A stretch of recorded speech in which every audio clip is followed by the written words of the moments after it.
Retour sur ce plateau pour la dernière partie. Nous parlons de la Côte d'Ivoire où Amnesty International appelle à la libération de 26 opposants et puis de 4 autres personnes arrêtées. Les 26 opposants sont condamnés à 2 ans de prison ferme pour trouble à l'ordre public et les 4 personnes arrêtées sont arrêtées au lendemain d'une manifestation où ils ont arboré le drapeau de la Russie lors d'un rassemblement à Yopougon.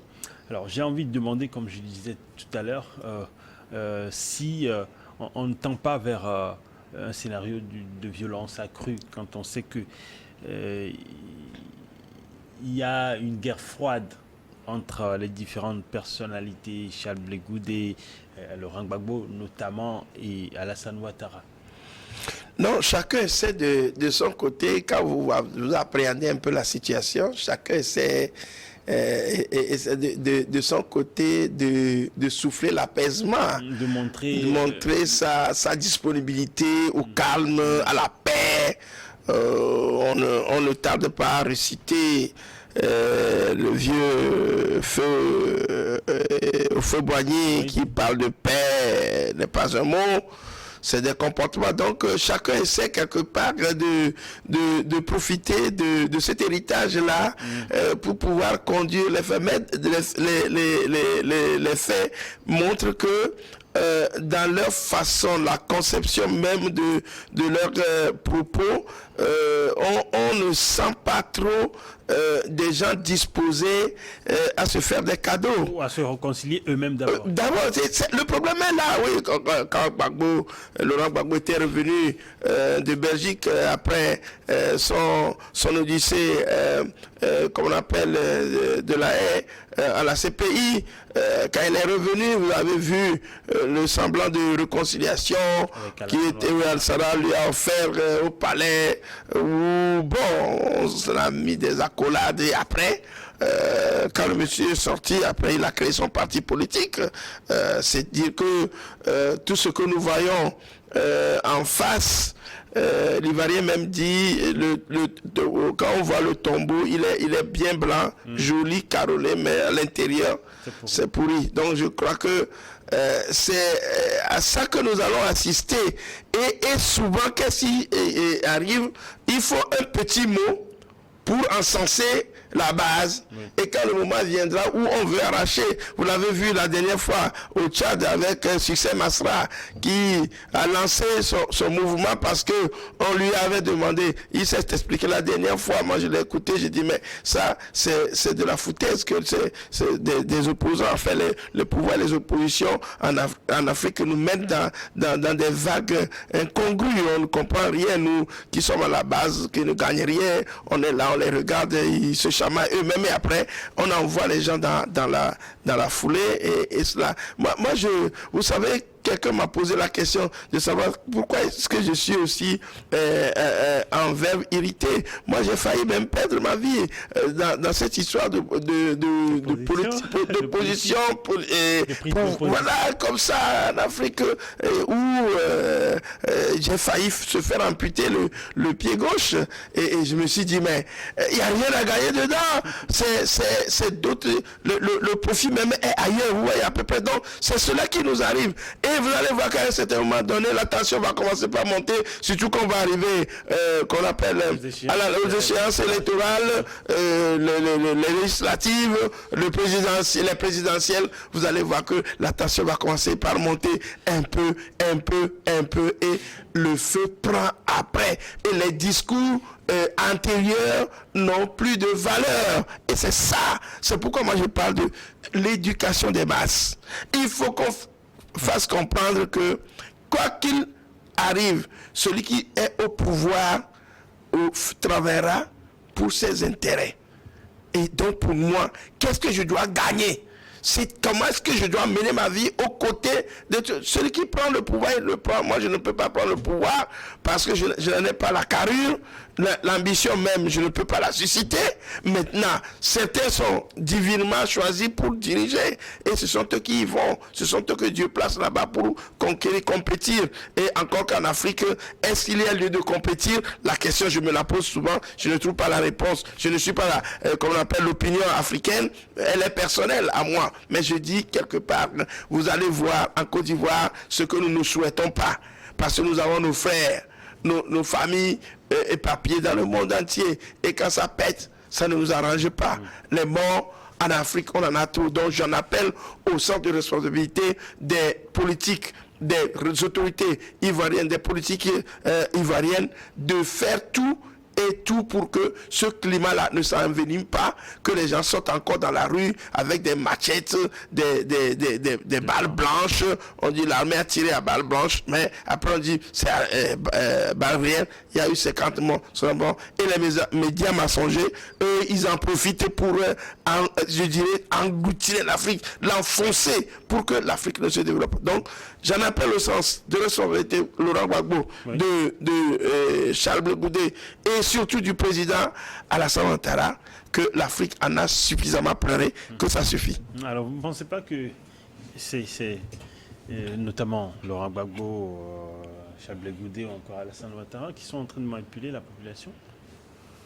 Bon, manipuler la population, non, je ne crois pas. Je pense quand même qu'aujourd'hui la tension a baissé d'un cran avec le retour de Gbagbo, suivi du retour de Blé Goudé. Mais la réalité, c'est que le maître d'orchestre, c'est le président Ouattara, oui, qui a bien choisi son timing, qui a tenu d'organiser toutes les élections, d'avoir son 3e mandat, d'avoir une majorité à l'Assemblée nationale avant donc de passer à la libération et avec la complicité de la CPI bien sûr, et au retour donc de tous ces hommes politiques. Alors on a vu de belles photos avec Bédié à côté où ces hommes ont échangé et on pense que le pays va bien, mais derrière quand même il y a cette douleur-là qu'on a causée au bas peuple dont parlait Prosper tout à l'heure, parce que c'est bien beau que les leaders qui ont amené les gens à s'entretuer se réunissent, sourient et parlent de petits frères, de plus jeunes et tout ça. Mais derrière, dans les quartiers les plus pauvres, il y a quand même ces militants-là qui ont beaucoup perdu du fait de ces leaders-là. Et c'est de cette réconciliation-là que la Côte d'Ivoire a besoin. Bon, alors, Gbagbo est venu, il s'est contenté des photos avec Ouattara. Blé Goudé est arrivé, il a pris son bâton de pèlerin, il a organisé une tournée nationale de réconciliation, même si on pense que il roule pour Ouattara, lui au moins, il est sur le terrain, il assume certaines de ses fautes, tout en appelant la jeunesse ivoirienne donc à être beaucoup plus responsable, et plus aguerrie, plus éveillée. Mais le processus va être un processus assez long pour que les gens oublient tout cela. Et maintenant, mon inquiétude, c'est les premiers rôles que veulent jouer encore ces protagonistes de la crise sur le plan politique. Et déjà à leurs âges respectifs, un peu plus de 75 ans pour les plus jeunes, 80 et quelques pour les plus âgés, ils ne représentent plus l'avenir de la Côte d'Ivoire. Je ne vois pas pourquoi c'est encore eux qui tiennent encore les rênes de ces pouvoirs-là dans leur formation politique.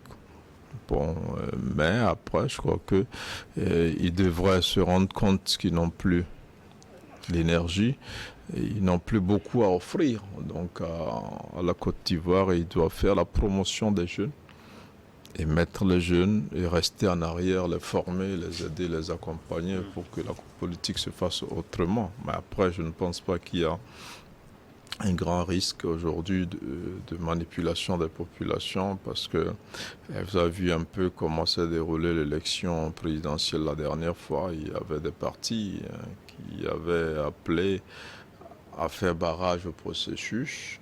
C'est vrai qu'il y a eu quelques violences, mais majoritairement les Ivoiriens n'ont pas répondu à ces appels-là parce que les populations commencent pas à comprendre que ce sont les intérêts individuels qui sont en avant et qui sont présentés comme des intérêts collectifs, des intérêts du peuple.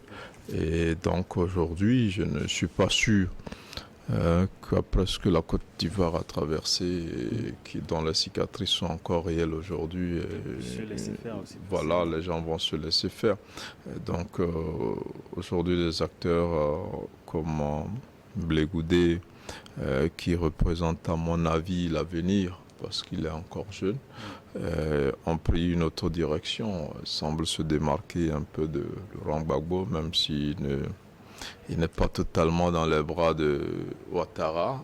Il semble être quand même centriste. Voilà, et ce qui est une bonne posture. Après, il faut que des jeunes comme Blé Goudé, qui aiment la politique et qui ont envie d'apporter un plus, qui, face aux erreurs du passé aussi, qui ont envie de faire autrement les choses, prennent le devant de la scène politique en Côte d'Ivoire.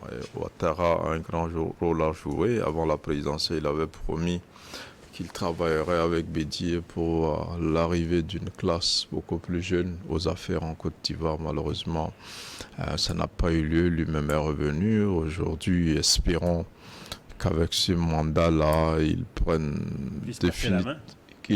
vraiment définitivement sa retraite et que dans son propre camp, il choisisse un jeune qui puisse valablement le représenter. Et maintenant, dans le camp de Bédié, dans le camp de Gbagbo aussi, que ces anciens présidents-là aussi aient le courage de ne pas mourir au pouvoir dans leur parti politique et qu'ils laissent aussi des jeunes, si c'est, à mon avis, c'est peut-être à cette seule condition-là que on peut assister à quelque chose de nouveau, mais en même temps, je ne crois pas qu'il y a un risque réel d'affrontement entre Ivoiriens parce que la guerre civile qui a eu lieu dans ce pays-là et tout ce qui s'est passé, je ne pense plus que les Ivoiriens ont envie de le revivre. Et tous les leaders qui vont naviguer dans ce sens-là risquent de se retrouver seuls, peut-être avec une petite minorité derrière eux, mais une grande partie des Ivoiriens ne vont plus suivre les leaders dans ces mésaventures-là. Alors, on va terminer avec le Togo et parler de cette annonce du ministère de l'enseignement primaire et secondaire. Le ministre en charge de ce département ministériel, le professeur Dodi Kokoloko, lui-même a tweeté en annonçant qu'il y aura bientôt l'introduction des tablettes pédagogiques dans les établissements scolaires dans le pays. Le gouvernement voudrait digitaliser l'enseignement et cela ne se résumera pas uniquement à l'introduction de tablettes parce qu'il y aura tout un défi autour, parce qu'il y aura la formation, le recyclage aussi. Des enseignants, mais également ces élèves également qui devraient s'adapter. Tout le système devrait être mis à profit, mis à contribution. Et ça, c'est signé de Dodi Kokoloko. C'est pas sa première. Non, je crois que le monde, comme il va, doit suivre un certain nombre donc il y a des diligences qui sont faites par rapport à l'évolution. Et je crois quand même que depuis l'arrivée du professeur Kokoroko au ministère des enseignements primaires, secondaires, techniques et de l'artisanat, la réforme même dans comment on appelle la nomenclature même donc de ce ministère-là montre que il y a beaucoup de choses qui sont alliés et qu'il fallait donc vraiment le faire. Donc c'était le 8 mars dernier lors de la célébration de la journée internationale de la femme que le professeur Kokoroko a annoncé la nouvelle, mais sous forme d'expérimentation. Puisque, vous savez, le thème de cette année, pour un monde digital inclusif, innovation et technique pour l'égalité des sexes. Donc, c'était l'occasion pour le professeur Kokoroko d'annoncer donc la bonne nouvelle. Et en ce sens, je crois que c'est son directeur de cabinet qui doit coordonner les actions, enfin diriger qu'on appelle le processus. Oui. Mais il y a un comité qui est formé pour pouvoir aller à l'expérimentation et auquel on a défini un cahier de charge. Et ce cahier de charge comporte essentiellement un certain nombre donc d'engagements pour pouvoir fignoler savamment le processus et voir dans quelle mesure le mettre. Donc, si vous regardez un peu dans le document, les objectifs assignés donc au comité qui comprend plusieurs membres avec d'abord je crois quand même le coordonnateur. Le coordonnateur et les rapporteurs font partie des entités qui sont inclus dans le processus. Donc ce qui fait que on a défini ce cahier de charge dont je parlais tout à l'heure, qui va permettre donc d'enclencher le processus et aller vers comment on appelle sa réalisation. Et vous n'êtes pas sans savoir que c'est un processus qui engage l'État togolais et qui doit chercher un financement. Donc ce qui fait que tous les acteurs concernés, toutes les entités pédagogiques et techniques concernées sont mis ensemble pour pouvoir réfléchir sur la question. Donc pour moi, je crois quand même que il y avait déjà d'autres choses, par exemple l'introduction de l'anglais et d'autres processus qui ont été enclenchés et qui continuent donc d'être, qu'on appelle, on reste donc dans l'observation pour voir dans quelle mesure pouvoir le faire. Maintenant, aujourd'hui, vous allez voir que même entre-temps, le ministère a distribué le matériel informatique dans presque sur l'ensemble du territoire national. C'était donc pour pouvoir engager ce processus. Maintenant, il est dit que il y a des phases d'expérimentation par rapport aux établissements qui seront choisis et la formation des enseignants dont vous parliez tout à l'heure, qui seront donc formés pour pouvoir mettre en place cette structure à la base pour pouvoir la vulgariser plus tard. Donc moi je dirais tout simplement que notre école avance. Il va falloir, franchement, quand vous voyez à peu près ce que les enfants font dans les écoles par rapport aux outils, aux portables, aux smartphones qu'ils amènent, entre-temps, vous vous rappelez donc de cette question de sextape où les enfants sont venus manipuler de manière, je dirais, technique le portable pour enregistrer des images pornographiques. En 2020, voilà. La Covid-19. Voilà, donc il y a eu ce problème-là et tout dernièrement, d'autres qui amènent le portable. Mais là, l'interdiction du portable à l'école, je crois quand même que les autorités sont en train donc de réfléchir sur le fait plutôt de l'introduire dans l'éducation pour pouvoir amener les enfants à connaître plutôt le bien fondé de cet outil-là, à l'utiliser de manière efficiente pour pouvoir canaliser la connaissance, pour pouvoir donner plus donc d'ampleur à leur connaissance. Je crois quand même que le professeur Kokoroko a donné le ton et le processus est en cours et on va prier à ce que cela se réalise, que le financement arrive, que ceux à qui on a remis donc le mécanisme, le fondement de ce mécanisme puisse arriver à colmater les brèches pour que ce soit une réalité, afin que les portables qu'on achète aux enfants, les smartphones qu'on leur servent plutôt à des choses plus utiles pour pouvoir construire le citoyen. Le système éducatif est en marche, comme on le dit souvent. Et ça, c'est Todi Kokoroko qui l'incarne maintenant. Il fait bien, plutôt. Oui, c'est déjà le gouvernement donc, qui a pris un engagement donc en faveur de l'éducation. Vous savez que le Togo se révèle pratiquement comme l'un des pays qui investit beaucoup plus dans l'éducation dans notre sous-région. Et là, on a un budget qui dépasse les 30% qui sont accordés à l'éducation. Et c'est pas simplement la formation des enfants. Et la formation des enfants, c'est la formation des enseignants. Ce sont les infrastructures, c'est l'équipement. Et là, on arrive au niveau des équipements. Et la qualité de l'enseignement aujourd'hui, le digital est incontournable. La qualité de la recherche également. Et cet outil-là, c'est une bonne chose qu'on familiarise les enfants avec l'outil informatique. Je ne parlerai pas du téléphone, mais là on parle de la tablette, donc d'un mini-ordinateur, si on peut le dire comme ça.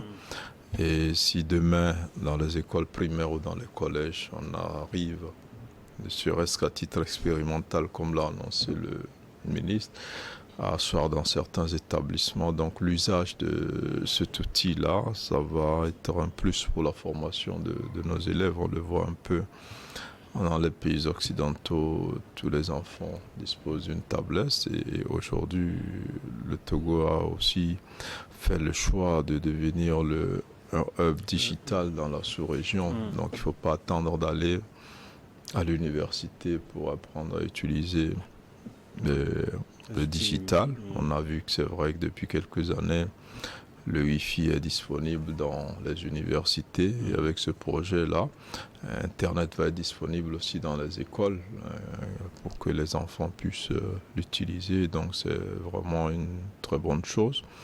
Vivement que l'État rassemble les moyens pour commencer dans les établissements qui ont été ciblés pour servir d'expérimentation et qu'après, que ça soit plus élargi et ça va aussi évoluer avec l'implantation de la téléphonie mobile d'Internet.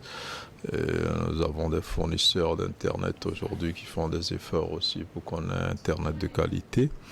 Ça va aussi également avec l'électrification. Le Togo aussi se bat pour que tous les pays, même les zones les plus rurales, sortent de l'obscurité et de l'énergie donc d'ici 7 ans au maximum, donc en 2030. Et je crois que tous ces projets-là vont être d'un bon apport au développement de notre pays. Tout part de la formation et aujourd'hui le monde est digital, le numérique est incontournable dans toutes les activités sans exception aujourd'hui. Et familiariser donc les enfants dès le primaire à l'usage de cet outil-là, c'est une bonne chose. Donc on peut que saluer l'initiative gouvernementale portée par le ministre Kokoroko qui fait énormément donc au niveau de son département, qui en fait aussi au niveau de l'artisanat. On n'en parle pas beaucoup. Je crois que la semaine de l'enseignement technique. De l'enseignement technique et de la formation professionnelle. Nous y sommes pratiquement. Elle est portée par le ministre délégué, donc en charge de l'artisanat de la formation professionnelle, qui est rattaché au ministère de Kokoroko. Et il y a beaucoup de choses aussi qui se font l'année dernière, à la première édition.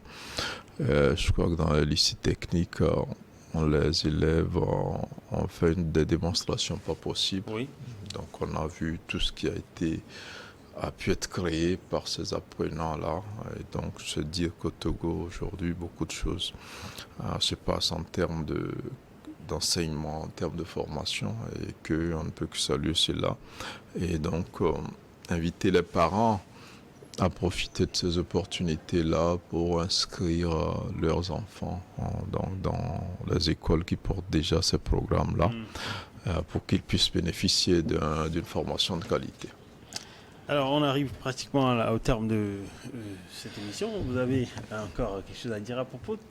Non. Féliciter Kokoroko. Non, je crois que Germain a dit un certain nombre de choses qui calent avec les réalités de l'heure.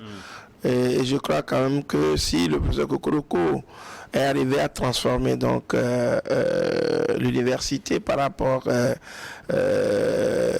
ce que cela était avant, je crois quand même que c'est ce qui a donné l'idée claire au président de la République, au gouvernement, donc de l'élargir sa potentialité au niveau d'un ministère qui connaissait assez de problèmes avant. Il faut mettre aussi à son actif qu'on appelle la coalition, une forme donc d'entente entre les syndicats des enseignants la semaine dernière, où il y a une plateforme qui a été créée. Ce n'est pas pour arrêter les mouvements, mais c'est juste pour donner encore plus de connotation, de force donc aux syndicats. Donc je crois quand même que dans cette dynamique, on ne peut que souhaiter pour que nos enfants arrivent donc au sommet de la connaissance. Alors, comme je l'ai dit, on arrive au terme de cette émission. Merci, Prosper, d'être passé dans Regard Croisé. Merci, c'est plutôt un plaisir quand je vois Germain en face. Germain, c'est l'homme qui me pâte beaucoup.